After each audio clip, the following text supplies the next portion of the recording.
Welcome to the Rational Egoist. I'm your host, Michael Liebowitz. As far back as I can recall, I was taught in school and public discourse that what saved the West German economy following World War II was the Marshall Plan. Well, I recently read an article that called that into question and said that's just not the case. So I sent the guy who wrote the article an email, and he's here to explain to us why it's not the case. He's a writer and journalist who covers everything from motorcycles and guns to economics and history. Christian Monson, if I'm pronouncing it correctly, I hope. I always forget to ask ahead of time. Welcome to the program. Thank you. Thanks for having me. What was the Marshall Plan?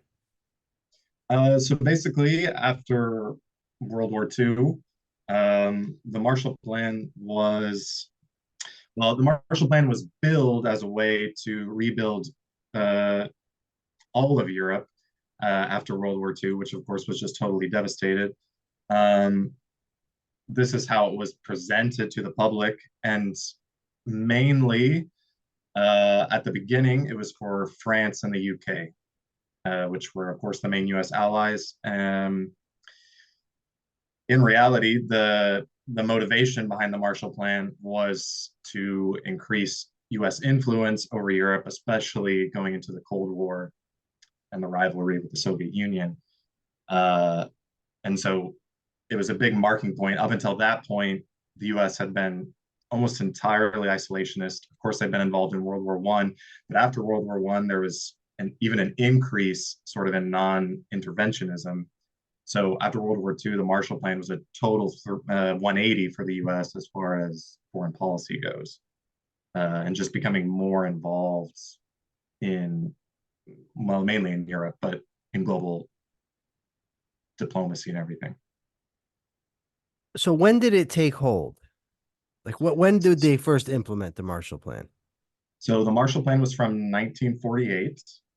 Um, but it started with well, so the main thing from my point of view is to point out that it started with just the UK and France, some other small European countries as well, but that they didn't fund West Germany until later, until I believe until 1951.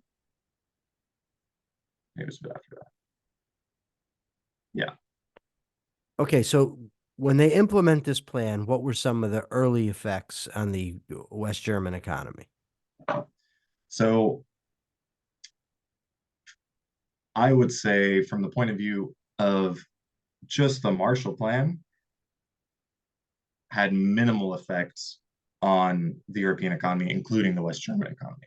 So it's usually estimated that it contributed between 3 to 5% of gross national income during that time, which has been calculated as between 0.3 and 0.5% of GDP. So essentially nothing.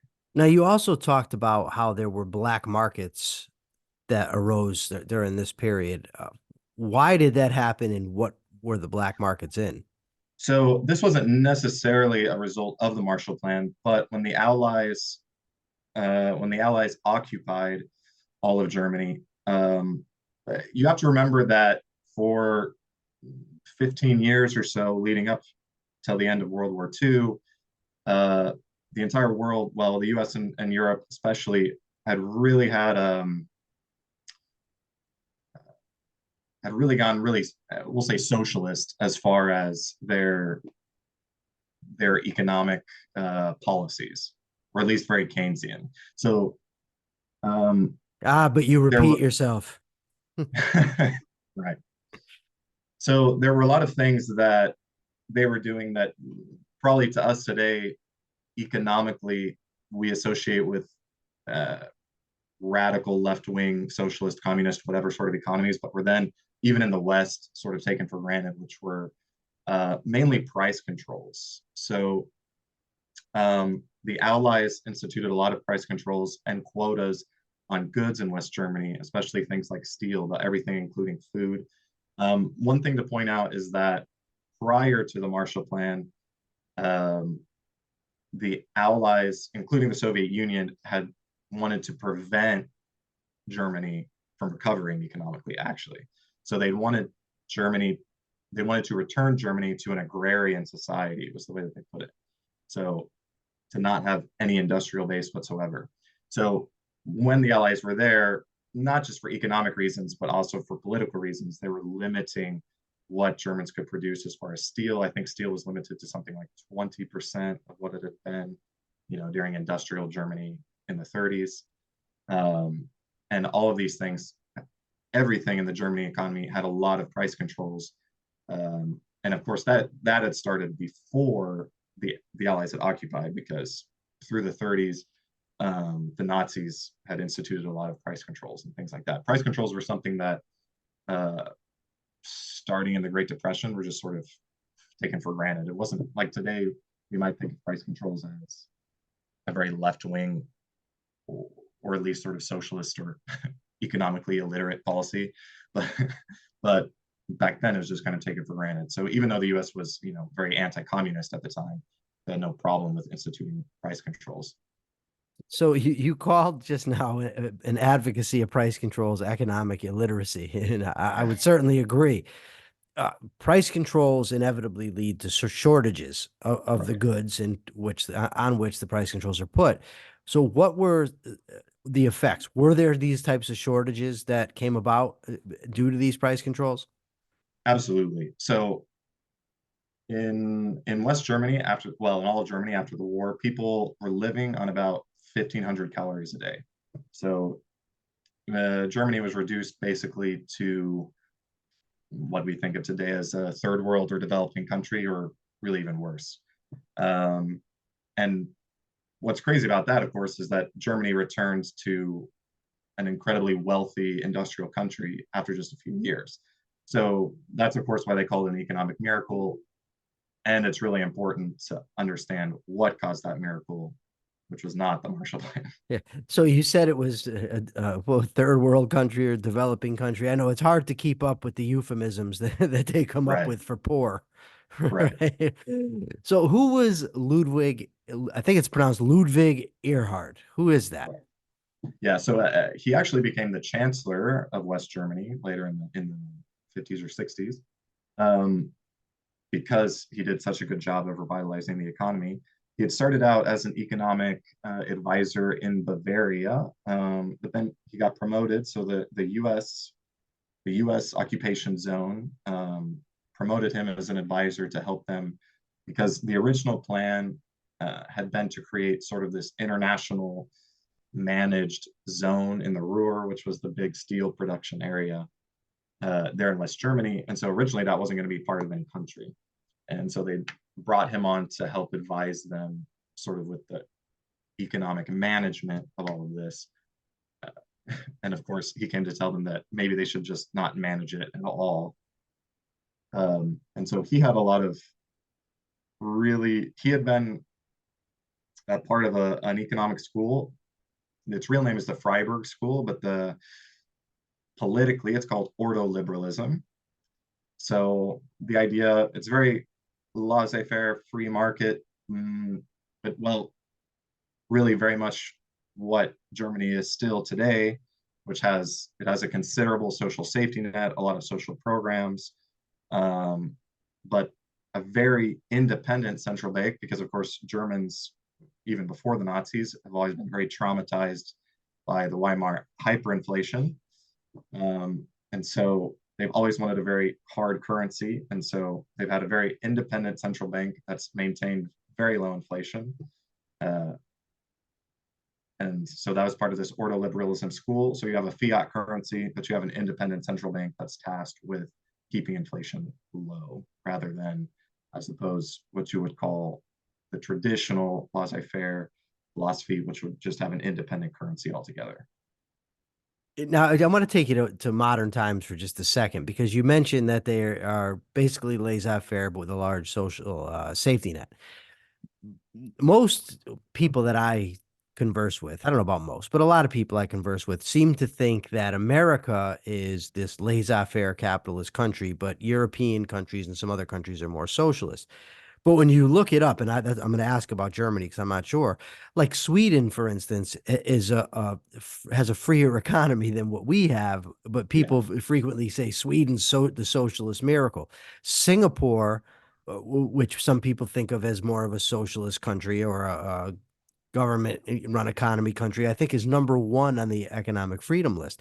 right. So Yeah. where is Germany today? Is Germany a more of a socialist country or juxtaposed to America? Compared to America, off the top of my head, I'm not sure in those indices where Germany comes. I wouldn't be surprised if it's above the US because I think the US usually comes in around like 22 or something Yeah, like yeah. that. Yeah, that kind of spectrum is always hard to do, of course, because it's not right. It's not a binary of like, No, oh, there's this so is a many different socialist country. policies. Yeah. Right. There's so many things, especially in Northern Europe, I would say that they do have a freer market in a lot of things than in the US. They Okay. allow for more competition at the end of the day. So once Earhart's policies get implemented and get going, what is the effect on the economy? So the German economy after so the main thing to point out that he instituted was a new currency. So the Reichsmark in Germany was basically worthless. People didn't really even use it. They used things like cigarettes, coffee for currency. What had happened, of course, the Nazis had a big policy of a hard currency because they'd come to power thanks to the Weimar hyperinflation. So they had a lot of rhetoric about not inflating away the currency and maintaining the currency. But of course, to fund a massive war machine by the end of World War II, they couldn't stick to that. So they had inflated the Reichsmark from, I want to say the exchange rate was 250 Reichsmarks to a dollar at the start and by the end of the start of 1944. And by the end of World War II, it was like 10 Reichsmarks to a dollar. So, but that's still nothing compared to after World War II. The printing presses for the Reichsmark basically fell into the hands of the occupying powers. So the US, the UK, and the Soviet Union. The Soviet Union especially printed a ton of Reichsmarks because uh, they didn't they didn't try to hide what they were doing. It was a way for them to extract reparations from Germany, basically. So the Soviet Union basically gutted Germany. They took all of the industrial infrastructure, all the talent, which the US did as well, and just printed a ton of money to suck all of the wealth out of East Germany that they could. And the US printed a bit as well, not quite as much as the Soviet Union. But at the end of the day, this was all circulating, even though there were the different occupation zones, there was still trade happening between all these places. So all the Reichsmarks were circulating through, and the inflation was so bad that the currency just became worthless. So what Earhart did was institute the Deutsche Mark, a new currency, uh, overnight. So it was actually arranged with the U.S. government to do it like in secret. So no one was supposed to know about it. And then just one day they said, here's this new currency. These are the exchange rates with the Reichsmark. You can go trade them in and done. Uh, and so that the German economy recovered in like 6 months, basically. Really? Yeah. So Wow. let me see the statistics in the black market disappeared in about 6 months. Yeah, of course, it wasn't completely recovered in 6 months, but I think it was like let's see. Now, how long had the German economy been lagging? So that was 1948. It depends on what you want to talk about during the war. I mean, the German economy. I'm figuring I think this. post war, the post Okay, war yeah. West German economy. So this was 1948 as well. So you've got 3 years there that it's been just this sort of. So basically, you've got 3 years of a stagnant economy or a subpar economy under, with the Marshall Plan implemented. You've got a considerable black market, and then within 6 months of implementing laissez-faire policies, the black market is basically done and and the economy is recovered. Yeah, yeah. And That's pretty impressive. yeah, so this, like I say, their economy was basically like that of a developed or third world nation or whatever you want to call it, low income.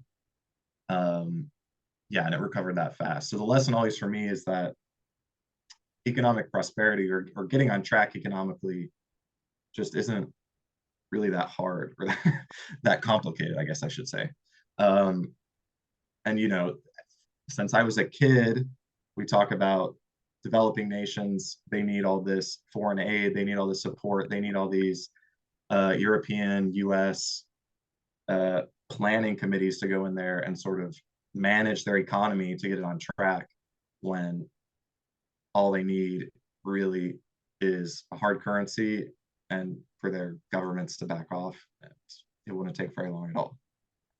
Well, if you've got a government bureaucrat, you've got someone who thinks he can plan prosperity. Recently, Yeah, we had I read exactly. an article where David Cameron, the former Britain prime minister, talked about negotiating a two-state solution between the Palestinians and Israelis so that they could establish an irreversible peace. And I'm just thinking, only a politician thinks that you could negotiate an irreversible peace. Right. Yeah. So why? It seems obvious what you're saying. Economics teaches that, free economy, you get better results. So why does the mythology of the Marshall Plan hold sway? Why is it taken such a strong hold of the popular mind? Yeah. So this is what's really important. Like I said, at the time, the Marshall Plan represented a big 180 in U.S. foreign policy uh, during peacetime, especially. World War II was a big deal in general because the U.S. was getting involved in foreign conflict, which had been isolationist basically since its founding.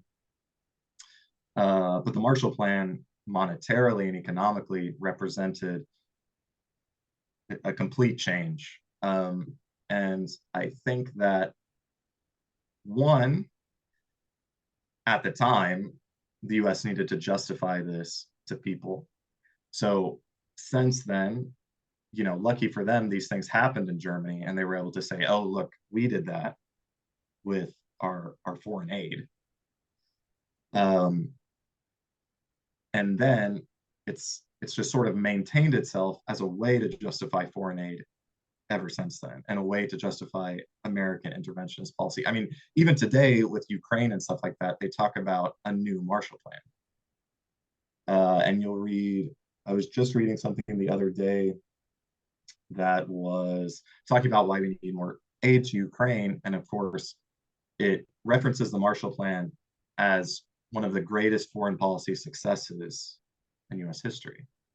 And of course, for me, having studied this, having written about it, I don't really see the Marshall Plan as a success at all. So, But the bureaucrats have an interest basically in promoting it as such. And you talked about this is like in college textbooks, high school textbooks, right? Where they teach about what a spectacular success the Marshall Plan oh was. yeah, oh yeah. Of course, I learned all about the Marshall Plan in high school U.S. history and all that. I never learned anything about Ludwig Erhard.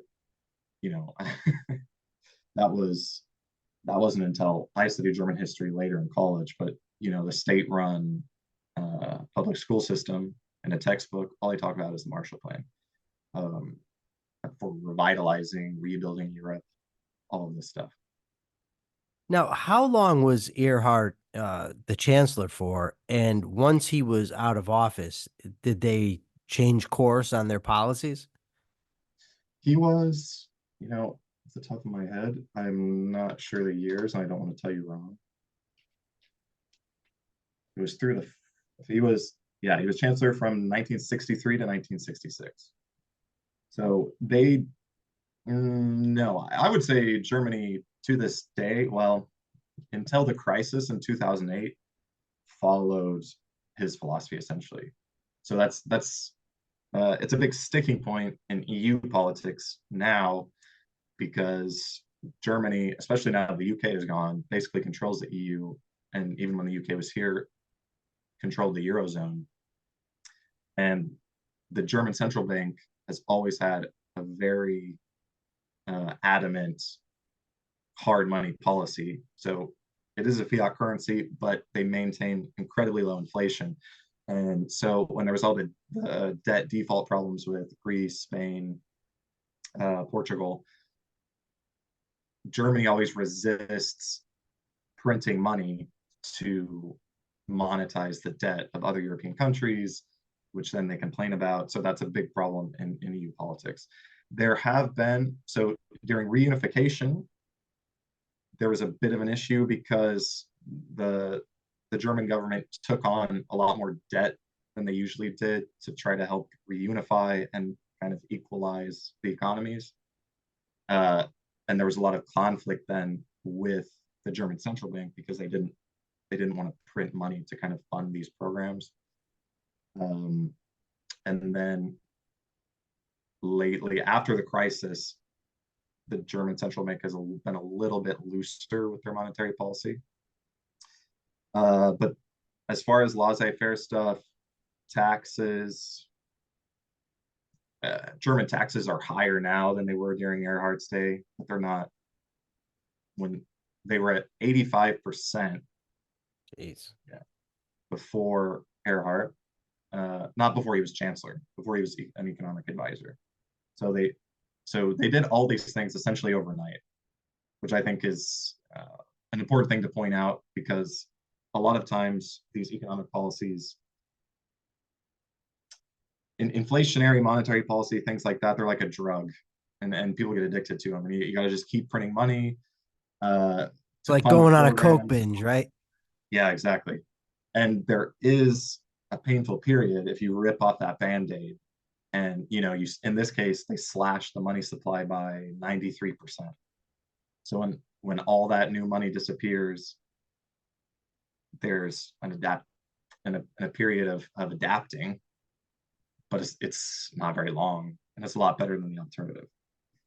So the policies that Earhart advocated were basically in effect from the 50s up until today, but at the very least up until the 2008 crash. Yeah.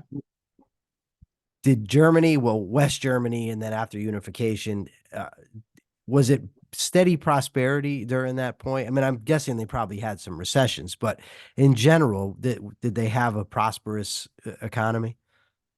Yeah, Germany has had an an incredibly prosperous economy. I would say through reunification, not as prosperous as the US necessarily in like per capita national income and things like that. But what they did have, and you can compare this with other nations that have a very hard currency, is they had very, very low unemployment.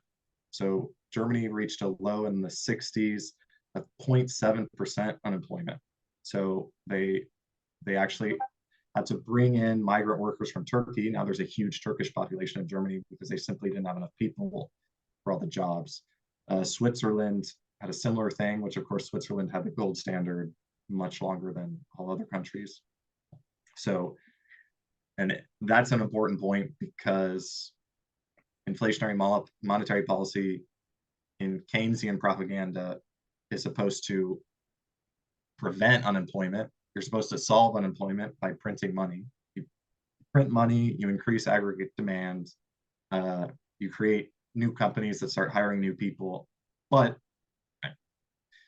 when you look at the track record, nations that don't inflate their currency, nations that have very hard currency, have lower unemployment. Now, So, wasn't a whole idea of the Phillips curve destroyed with the stagflation of the 70s? yeah, but it's eh, I don't understand why today. So with that, so actually, Alan Greenspan, of course, from the Chicago School, is one of the first people who pointed out that these things about the Marshall Plan, pointed out saying it was Ludwig Erhard who really started the economic miracle of Germany, not the Marshall Plan. Um, But the Chicago school and that kind of neoliberalism, all that stuff, still to this day is it. It serves as like a. I feel like in the economics community, it's like a, oh look, there is another idea, but in reality, government policy especially is still like 90% Keynesian at least. You Well, know, sure, they want power. Why wouldn't they take the right? ideas they're going to give them power? That's the nature of what government does. So, are there any figures on the world stage today that are comparable to a Ludwig Erhard, On the world stage, or in the West at the very least? I don't know. I don't know what's going on in the Middle East or in Japan, but like I'm thinking of like a Javier Milei. I think that's how you pronounce yeah, his that's name. who I was gonna say. Um, I've I think that he represents that sort of thing. Uh, I am really curious to see if a similar kind of effect happens. So I've always said that to a lot of people where um,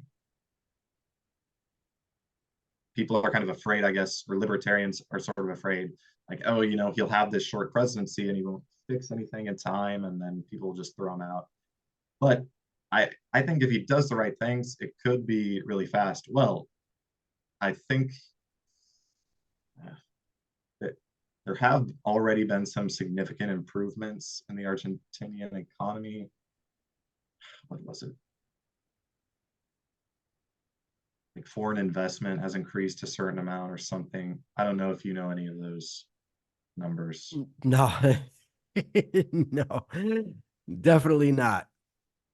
There have been one thing is like one thing I did see is like foreign airlines have increased their routes to Argentina by like a ton, which suggests Oh, that's like cool. there's more business interest in Argentina. I think with Argentina, one thing that differs, I think, from Germany is that Argentina's not Argentina's a bit under the thumb of other countries. Germany was obviously it was occupied, but it had been a European power. It has this Ludwig Erhard was coming from a tradition of running a nation on a global stage, not running a nation that has sort of been pulled between the US and China for the past decade or so. I got to tell you, the W making the V sound in German drives me up a wall. Like whether it's Ludwig von Mises or Richard Wagner, it's maddening. I always forget. You know? So the German economic miracle, what lessons does it have for the modern world as far as So what policies, our attitudes toward economics? the number one policy, I think, is hard currency. So Germany is a bit unique in that they maintained a hard currency despite it being a fiat currency. That's that's a hard thing to do, and the reason they were able to do that is because their central bank is incredibly independent. So it's always ranked as the most independent central bank. And normally, the independence of a central bank is like exactly correlated with how bad inflation is in that nation. Surprise, surprise. So, I mean, me personally, I'm not a fan of central banks in general, but if you're going to have one, it should be independent of the government. If you have an entirely government run central bank, obviously they're just going to do quantitative easing, monetize all their debt, everything. So So wait, that's, when you just said hard currency, I'm curious. So do you advocate for a gold standard, like so that we would return to either a gold or a silver standard, some sort of uh, yeah, what's the word? I can't even think of the word I'm looking for, but a currency that backs, the dollar or whatever else we have. yeah, well, first and foremost, I advocate for an independent currency. So a Metals, I'm currency thinking that's, precious metals. yeah, a currency that's not under the control of the government. So at the end of the day, that could be anything. Gold, of course, is has historically been the best thing for that because uh, even silver, if you look at the Spanish Empire, for example, they found all these silver mines in the Americas and they wiped the Spanish crown, wiped out the wealth, especially of Spain, but of nearly all of Europe just by importing tons of silver into Europe from the Americas. So silver, because it's relatively easy to mine compared to gold, still doesn't even fill that role quite as well. So history has just proven that gold has served the best role, but gold is still not necessarily perfect.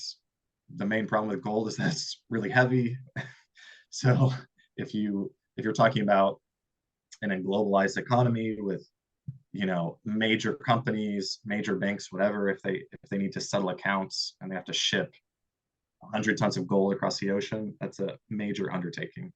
Yeah, I really can't picture like my girlfriend walking around with her purse full of full of gold bars, but I am a gold standard guy. You know? Yeah.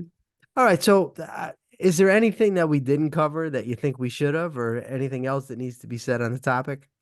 Um, I th- I think it's one thing we didn't dive a ton into were then of course his other policies, I would say, which were the price controls and taxes.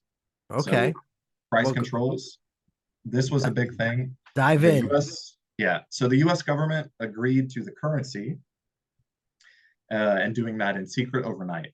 But he came in and he said, we need to get rid of all the price controls too.